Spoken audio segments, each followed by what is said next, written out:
folks. Viewers who have followed my video productions these past few years are aware that my inspiration for publishing alternative news on the internet was a spiritual experience that I encountered back in the spring of 2003, when I came to the realization that a significant astronomical event would happen that was interrelated to the scriptures as well as to end-time philosophy. I began reporting and publishing information on Planet X Nibiru in earnest at that time, and I have never wavered in my belief because, like I have said many times, the feelings and beliefs that we have, whether they are acquired or inherited, come from deep within our spiritual realm.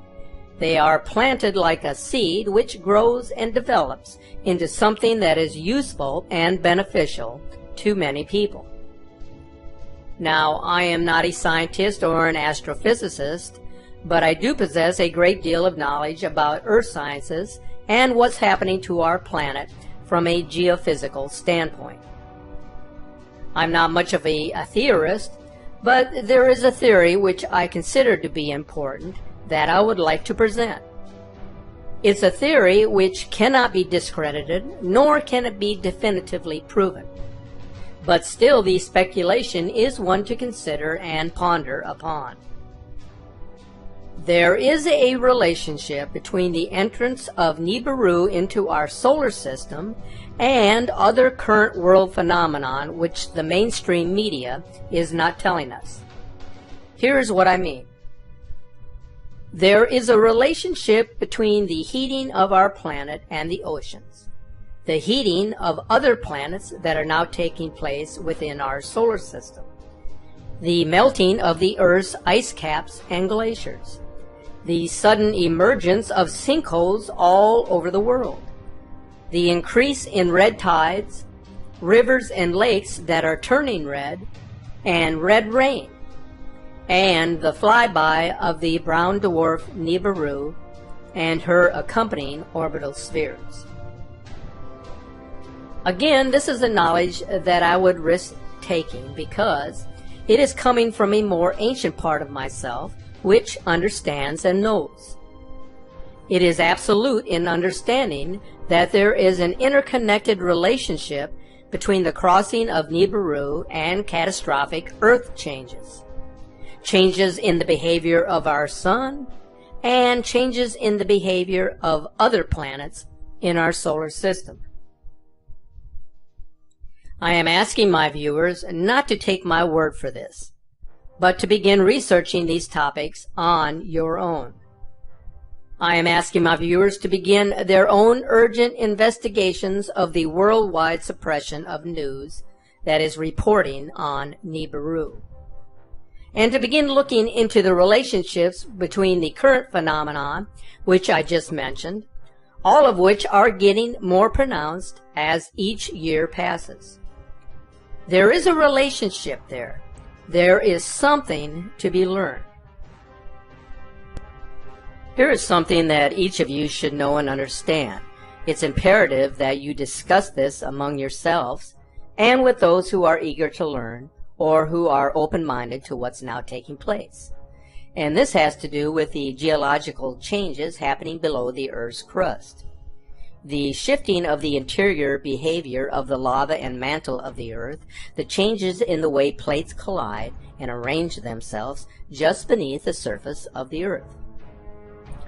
There are huge changes taking place deep in the interior of the Earth, and my belief is that these changes are a direct result of the pull of gravity coming from the second sun, Nemesis, as it approaches the inner solar system and acts upon our own sun and the gravity balance of the orbiting planets.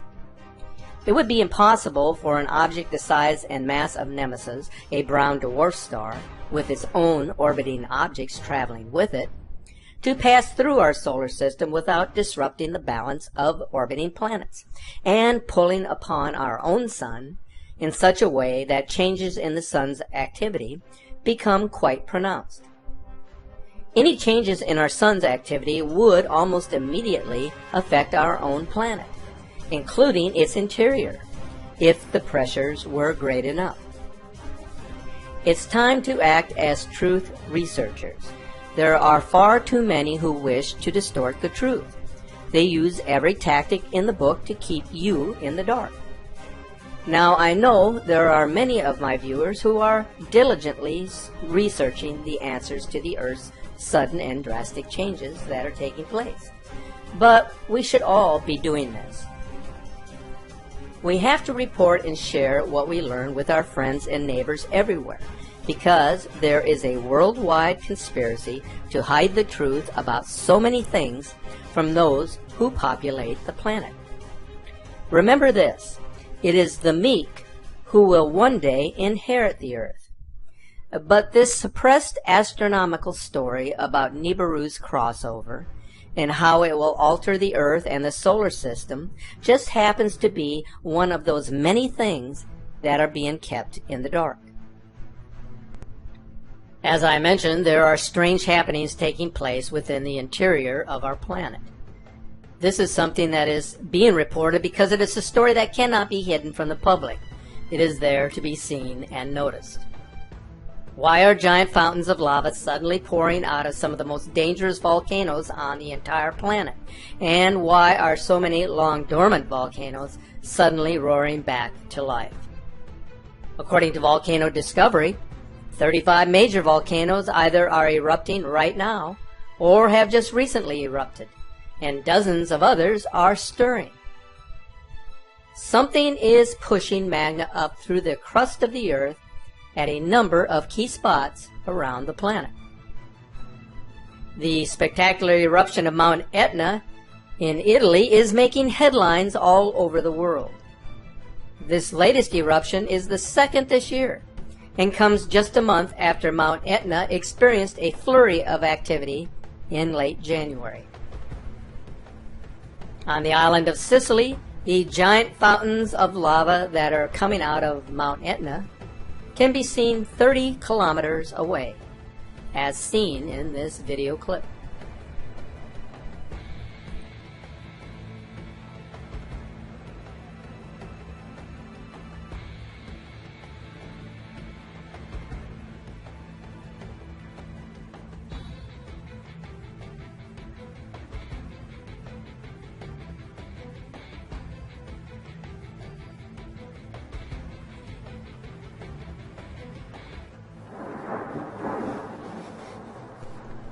On the other side of the world, a constant stream of molten rock has been springing out of Guatemala's volcano of fire since February 25th. It was the volcano's second eruption this year.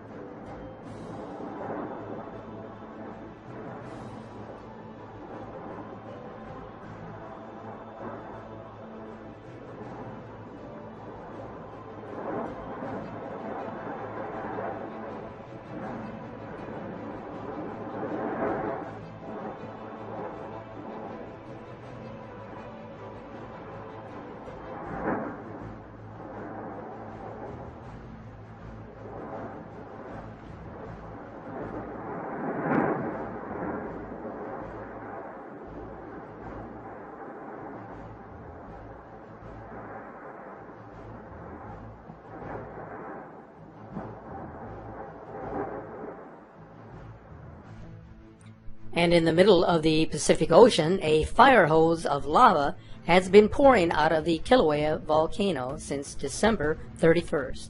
Take a look.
Meanwhile, a number of large volcanoes that have been dormant for a very long time all over the world have started springing back to life. For instance, the only active volcano in India has suddenly started spewing lava and ash after having been silent for 150 years.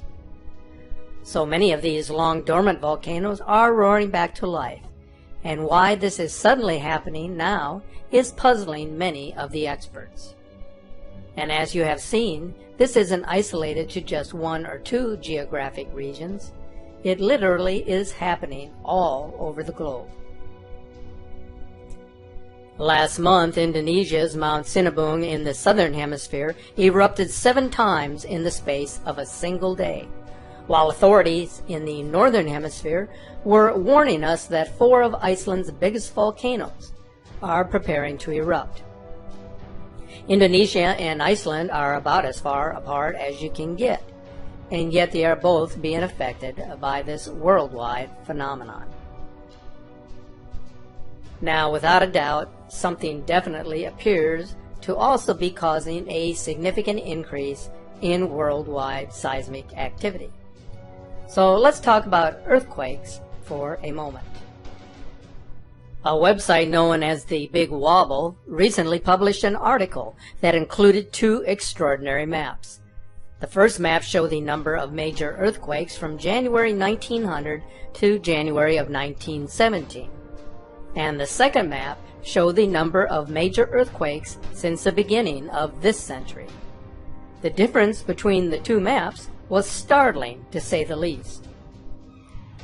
It is becoming extremely difficult to deny that something is happening to the crust of our planet, and many are becoming concerned about what we could soon experience if the level of seismic activity continues to rise.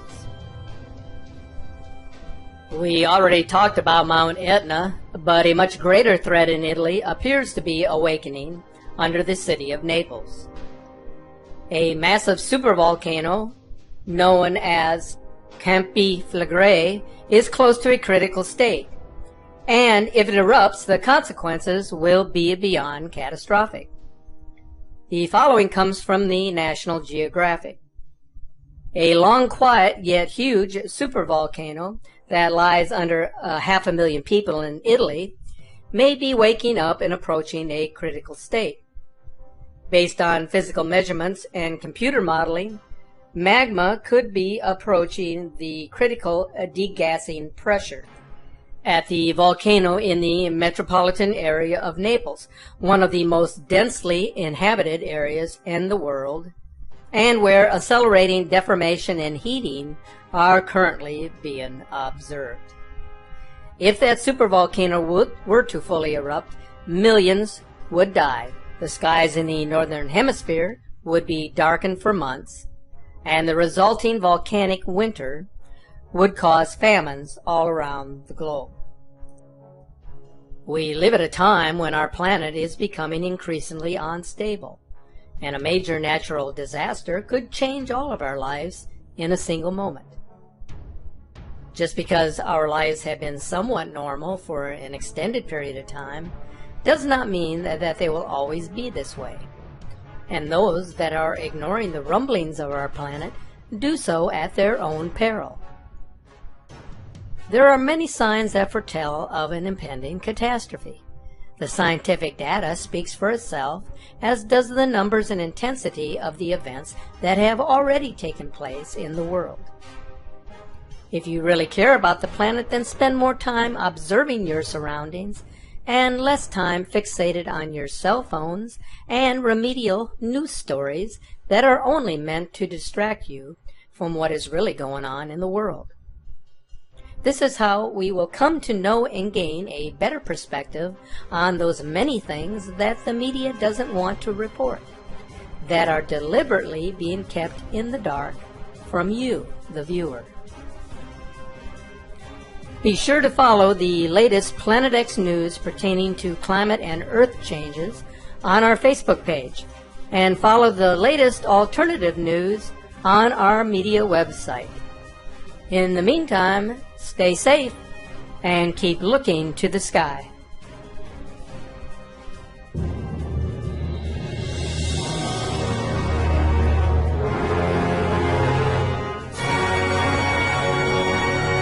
aka Scott. Everybody calls me Chris, but my name is Scott.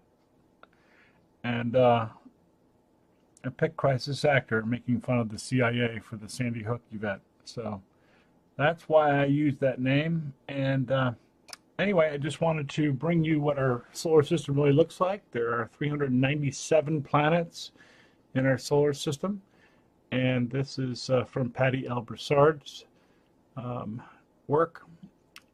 The second sun that you see there at the top of the screen, that is the Blue Cucina, and that's what we often see when we see the second sun. But there are 397 planets, exoplanets. Many of these are mechanically driven, and there is your real solar system. So this is why we're seeing so many different things all over the place. And once we get rid of the flat plate, 9 planets concept, you can begin to get a grip on reality of what's really going on out there. And as you can see, there are huge numbers of planets. There's clusters where they come together and move around freely, and it is completely different than anything that you thought or believed, and this will cause some cognitive dissonance, I do believe.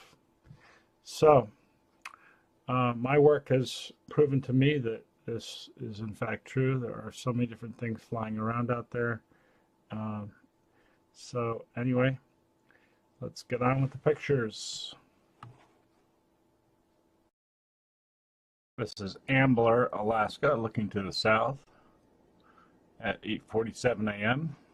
And we've got 2 UFOs right there.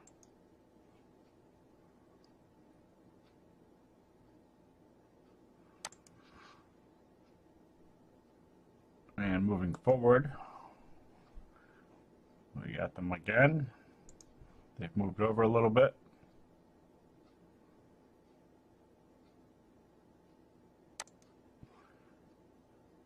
And then you get a whole bunch of them.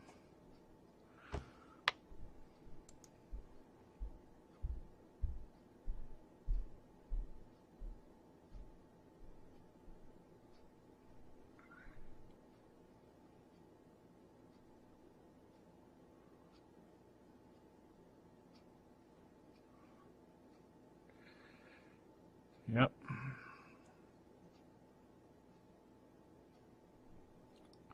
They do exist. Just like I saw in my front yard.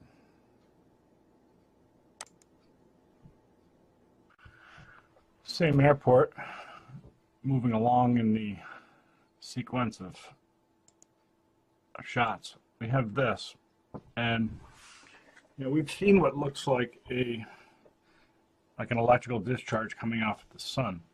However, I'm just theorizing here. What if this was an actual planet here, and this light, this is what is coming off the edges of it? Could this be the object that's causing the halos? It seems to have that same hue that we see with the halos. And let me progress forward here a little bit more. Could this be the sun simulator in front of it? Could that be light actually coming from the back, being our real sun?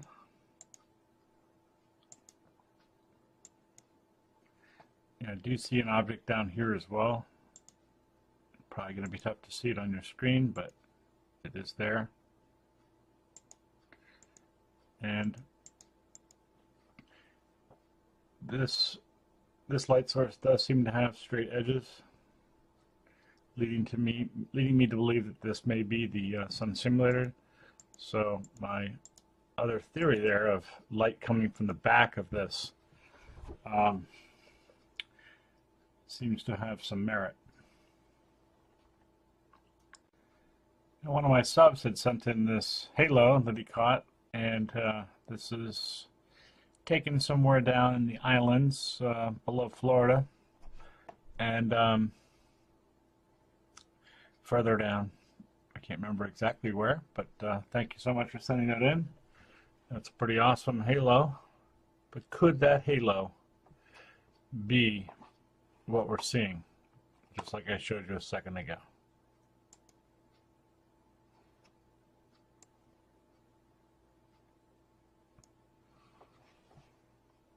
Interesting theory nonetheless.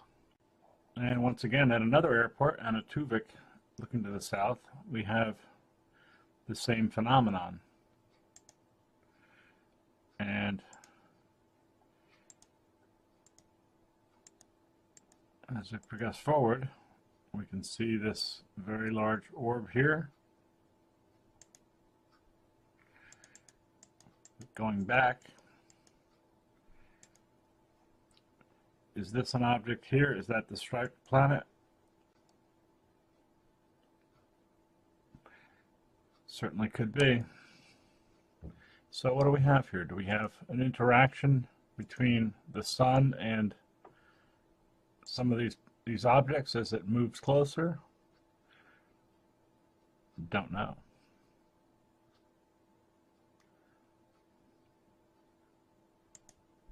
Is this the diamonds in the sky?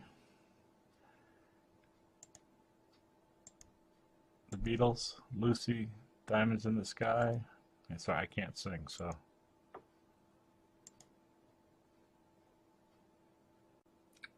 I believe that was Lucy in the Sky with Diamonds. Sorry, I had that wrong. But anyway, another angle here at the Anatuvik airport. And, you know, I've been looking at these cams for a couple of years now.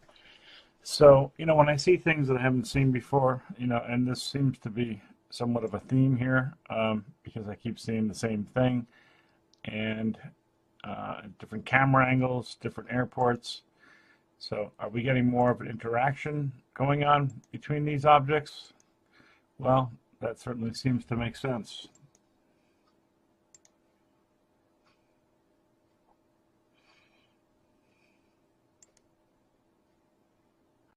Well, we do know there is a striped planet out there. There's one planet with a big white stripe in it. We've seen that many times. And now I'm going to show you the sequence here. And what makes me think that this could be the object is, you know, we've all seen where they just drop down a short chemtrail, but this is unusual that it actually grows in thickness and length as we progress forward. And that is uncharacteristic. Usually a chemtrail just begins to spread out, and this does not. It just, if anything, it elongates and it holds its thickness and actually gets closer. And the more I do this, the more I can actually see an orb shape associated with this. So I believe this is the striped planet.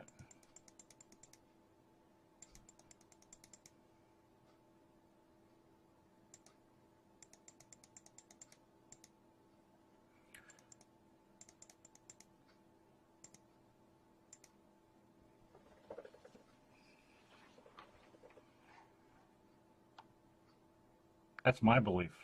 I'm not telling you have to believe. I'm not trying to convince anybody of anything. All right, I'm just showing what I see and what I think it is, based on my own research. And take it or leave it. And this is Beaver looking to the southwest at 2:02 p.m. And what's interesting to me is that we can see a striped planet right there. And then we also see the orb, the red orb, the nemesis star perhaps, brown dwarf. But we also have the striped planet in the same view. Now I know this is faint. I'll try to enhance it so maybe you can see it a little better, but there it is. Alright, I'm going to show you this. You know, I can't really explain it or anything like that, so I'm just showing you what I'm looking at here. But this is very unusual because you've got very different sized orbs here. You know, so a lens flare is usually very similar in size, or looks like whatever the image it is that it's flaring off of. These things are so varying that it makes me think that there's some validity to what's actually here. And let's go forward now.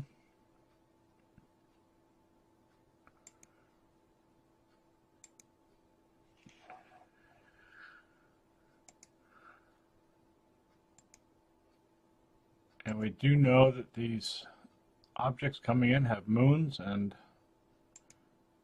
things like that.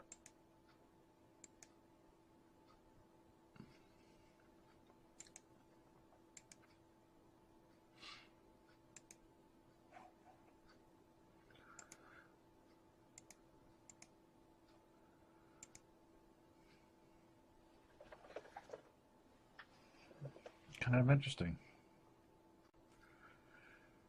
Now this is very interesting, as it is showing the pterodactyl-looking thing that we've seen before. This is a huge, huge, huge creature. Don't know what it is, but we've seen it several times now. A pilot had spotted this thing before and said he had never seen anything with a wingspan of 20 feet or so like this before. It looked like a pterodactyl. So, you know, I've spotted it. Well, Tarky has found it for me, and I've also spotted it many times. So this thing exists and it's out there. What it is exactly, we don't know, but it's huge. And here's another picture of the big bird up here.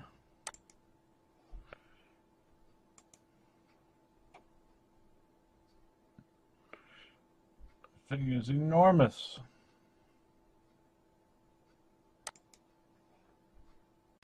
All right, so here's something that's anomalous and quite unusual from April 13th. Excuse me.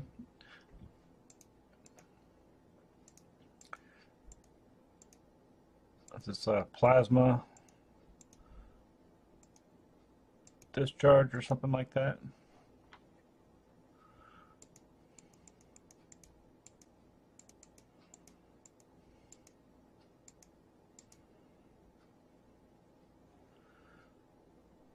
Very unusual.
Never seen anything like it. This is from Cape Spencer, looking to the east. This was on April 11th at 10:54 a.m.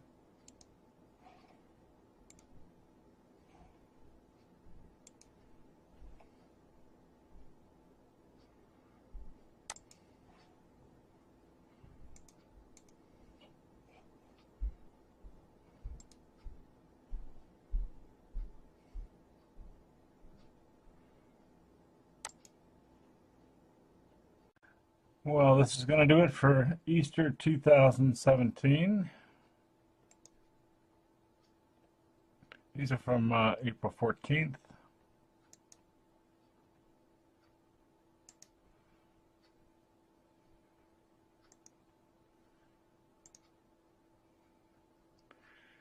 That's my favorite right there. Because that is obviously behind that chemtrail.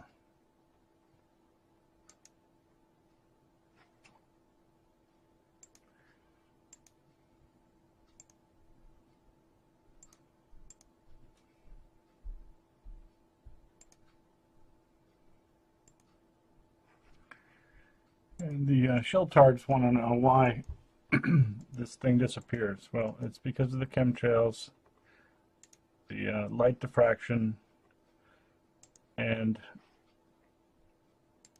the metal particulates, reflections, things like that. Sometimes they work, sometimes they fail. And when you get the light just right, these objects can be seen. So anyway, hope everybody had a good day, and thank you for watching, and we'll see what next week brings. But that right there is irrefutable.